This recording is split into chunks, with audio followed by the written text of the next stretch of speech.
Menkää nyt en mä kerkiä tämmösen Morjesta. Hei, kiva kun pääsitte tulemaan paikan päälle. Käy vaan hakemaan meidän perustaja Jani tuosta vielä mukaan kuvauksiin. Joo, mä just tuossa laitan hinnastoa. Hei, Jani, äijät on täällä, meillä on ne kuvaukset nyt.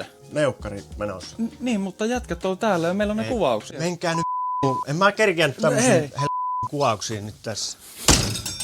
Morjesta, mä oon Tirkkosen Rami, toimin Konepalvelu Kuivaksella tuotantopäällikkönä. Konepalvelu Kuivas on 2012 vuonna perustettu yhtiö.